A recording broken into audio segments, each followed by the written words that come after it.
Olá, amigos, olá, amigas, bom dia, paz do Senhor Jesus. Mais uma vez aqui para anunciarmos e para pregarmos a palavra de Deus. Hoje estamos em Atos 8. Nós vimos no Atos 7 que Estevão foi apedrejado e foi morto, suas roupas foram depositadas aos pés de Paulo. Paulo, naquela altura, ainda não conhecia o Evangelho, ainda não conhecia Jesus, e Paulo consentia na morte de Estevão. E Paulo foi, naquela altura, um grande perseguidor da igreja do Senhor. Então, após a morte de Estevão, a igreja lamentou, sepultaram Estevão, e houve um grande lamento, porque Estevão era um diácono, ele, Filipe e os demais diáconos, eles eram responsáveis por cuidar das viúvas, dos órfãos, para dar assistência básica à igreja, para dar assistência de alimento, espiritual e tudo mais. Então eram diáconos valentes, né? Não eram diáconozinhos como hoje existe, não. Eram diáconos valentes. E Pedro e Estevão eram um desses diáconos, então a igreja sentiu muita falta de Estevão, porque ele estava sempre à frente, cuidando das irmãs, cuidando das crianças, cuidando daqueles que tinham necessidade. E nós sabemos que as pessoas que fazem isso, elas são muito amadas, porque são muito dadas, são muito preocupadas com aquelas pessoas. E Paulo ali consentia na morte de Estevão, e após isso houve um grande choro, um grande lamento, porque foi uma grande perda para a igreja, porque havia ali 7 diáconos. Um fazia muita falta. E eram muitas igrejas. Não é uma igreja com 9 pessoas, 10, como hoje existe. Não, eram igrejas com 5.000 pessoas. Imagina 7 diáconos cuidar de uma igreja, ou várias igrejas, né? Só num primeiro discurso converteram ali 5.000 pessoas. Então, era diáconos para multidões. E Estevão faria muita falta. E Paulo perseguia. Quando Filipe agora desponta, Filipe também era como Estevão, mas não estava totalmente à frente, né? Filipe ajudava muito Estevão. E agora, com a morte de Estevão, Filipe desponta o seu dom também de pregar e de curar e de repreender os espíritos imundos, né?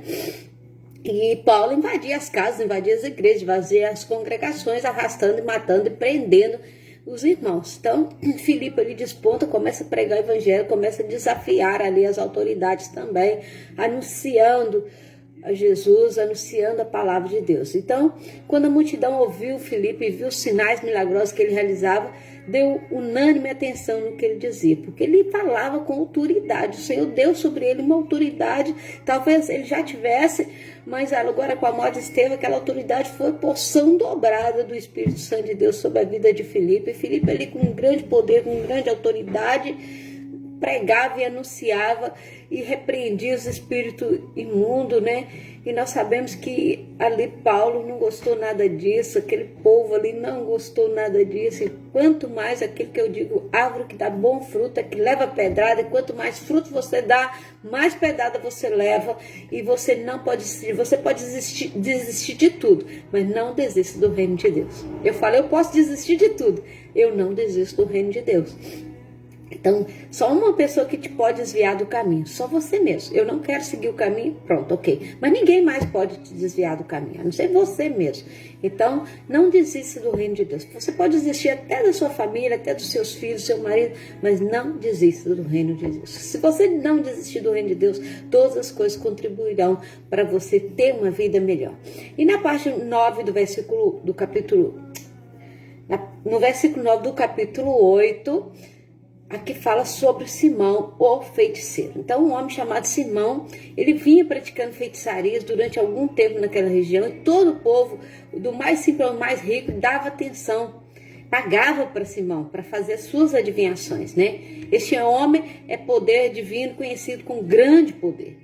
E eles o seguiam, né? Nós sabemos que a palavra de Deus muitas vezes não surge efeito como os feiticeiros, como os milagrosos.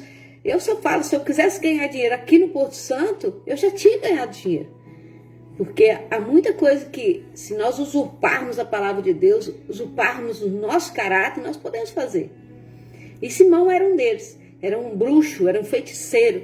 E o inimigo, muitas vezes, através de Simão, fazia coisas que os discípulos e os apóstolos faziam. Então, e Simão recebia, cobrava por isso, né? Então, quando Filipe lhes pregou as boas novas do reino de Deus e do nome de Jesus, creram nele e foram batizados tanto homens quanto mulheres, né?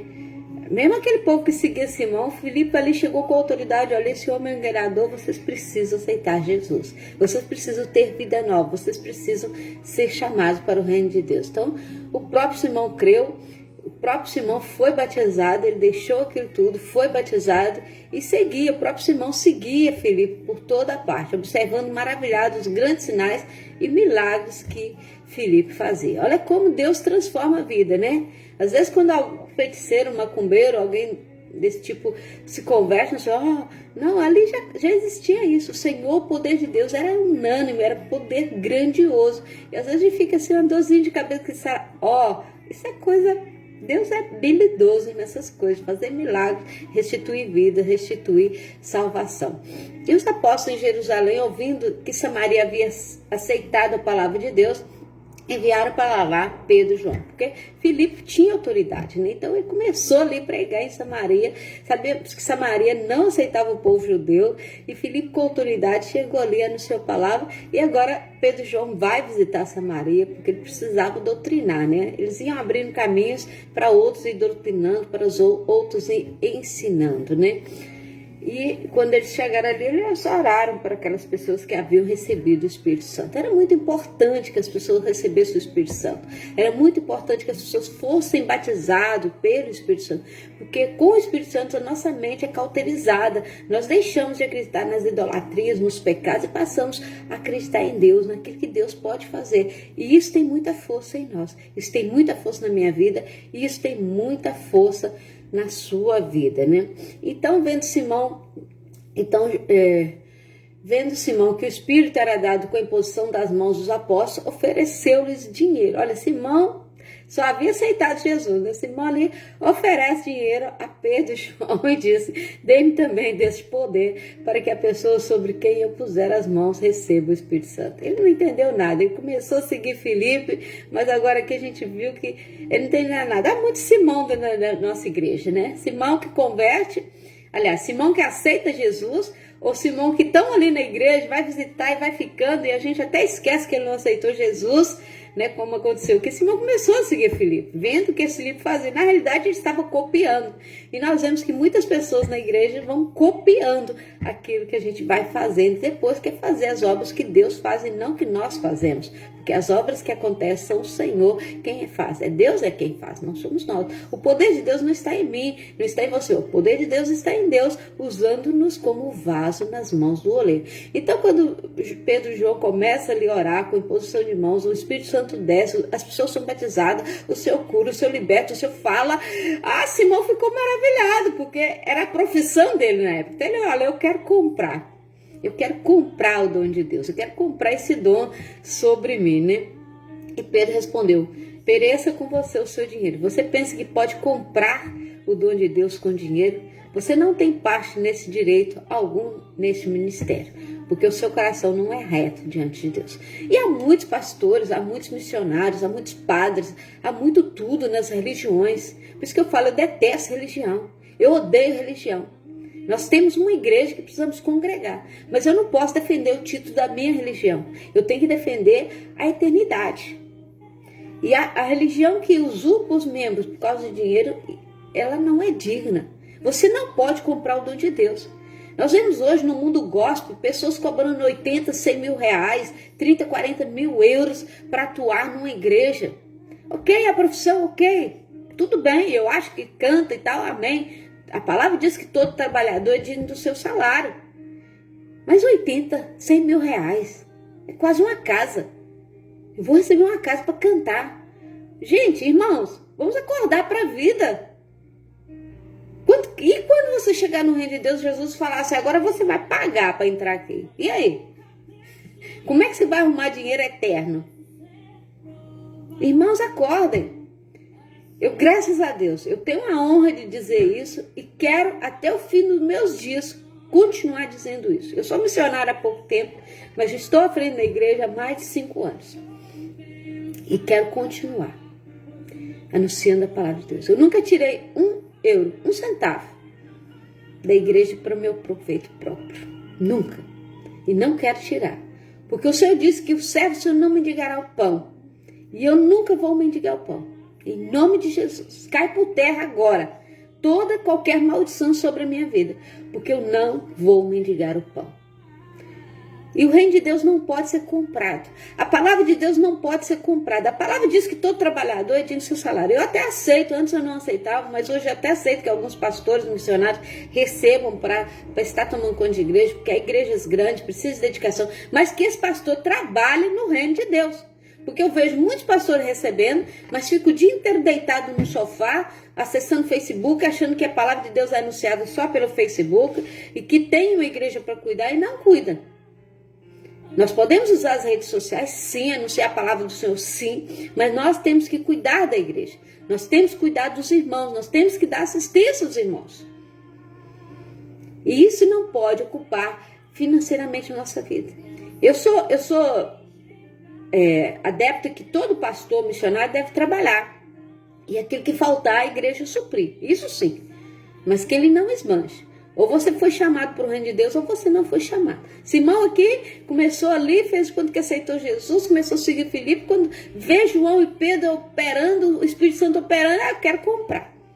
E ali ele é excomungado. Ele seja anátema. Ele é excomungado. Olha, você não é digno. Você não pode comprar. Dons espirituais, bênçãos não pode ser vendida. Eu vejo igrejas aí cobrando para orar, cobrando para ungir. Irmãos, acordem, nós estamos no século 21. A bênção do Senhor é de graça. A palavra diz que de graça recebeste, de graça dai. Ah, mas eu paguei um curso de teologia. Eu também paguei. Mas a primeira palavra que eu recebi foi de graça. Isso é complemento. Se você quer crescer, isso é complemento. Você também come, você também veste. Ou vai querer cobrar da igreja suas roupas também, como os deputados fazem. O reino de Deus não é comida nem bebida, mas é espiritual. Então aqui nós vemos que Simão foi repreendido por Pedro e João.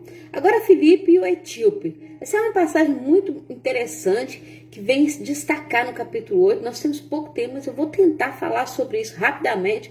Que o anjo do Senhor visita Filipe, manda Filipe para o sul, para a estrada deserta que desce de Jerusalém para Gaza. Gente, durante um dia, o que Filipe ia fazer no deserto? Nós sabemos que durante o dia ninguém vai para o deserto. Por causa do sol, do calor, não é? E nós sabemos que também, naquela época, os ladrões, salteadores se escondiam nos desertos. Talvez seja esse o propósito de Deus. Então, Filipe é mandado para a faixa de Gaza ali, de Jerusalém a Gaza, num deserto, num sol, sozinho. Talvez se o Senhor quisesse dar experiência a Filipe, o que Deus queria fazer? E muitas vezes nós perguntamos, Senhor, por que o Senhor está me mandando para o deserto? O que o Senhor quer fazer comigo? E muitas vezes é preciso ir para o deserto para que você encontre algo valioso, para que você encontre vidas, para que você se renda também aos completos. Porque ali não há ninguém. É você e Deus. E muitas vezes aquelas pessoas que aparecem vão te fazer mal. Mas é preciso ir para o deserto. É preciso você ser experimentado pelo Senhor. Mas no caso de Filipe foi algo extraordinário. Filipe estava ali e de repente vem uma carruagem com o eunuco, com o etíope. E ele estava lendo ali o livro de Isaías. E Filipe aproxima, né? Através do Espírito Santo de Deus, Filipe, direcionado por Deus, aproxima daquela carruagem, vê que o etíope estava lendo o livro de Isaías, e ele pergunta, você está entendendo o que você está lendo? Ele falou, como é que eu posso entender se alguém não explicar? Ele tinha necessidade de ouvir, de entender a palavra de Deus. E muitos crentes às vezes não entendem a palavra de Deus. Então peça ao pastor, peça ao missionário que te explique. É importante ler, mas entender através da revelação do Espírito Santo de Deus. Então ali o etíope vira para Filipe, olha, como é que eu posso entender se você não explicar? E o amigo que estava lendo essa passagem da Escritura que fala Isaías, que ele foi levado como ovelha para o matadouro e como cordeiro mudo, né? Toda a palavra de Deus, como diz um pastor amigo meu, que ele fala assim que todos os caminhos vão dar em Roma. E toda a palavra de Deus vai dar em Jesus. Qualquer texto que você abra da palavra de Deus, seja no Velho ou no Novo Testamento, ela vai cair em Jesus. Ah, mas não cai. Na letra não, mas no Espírito sim. Então aqui ele fala, Isaías está falando sobre Jesus, como seria a morte de Jesus, como Jesus iria morrer pelos nossos pecados.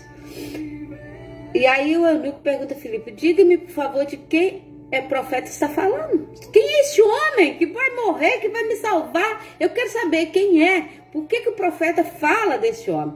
Então Filipe começa com aquela passagem da escritura e anuncia as boas novas de Jesus. Ele usa um texto lá de Isaías para falar de Jesus, aquele que morreu há pouco tempo pelas nossas vidas, pela vida de Filipe e pela vida do etíope, né?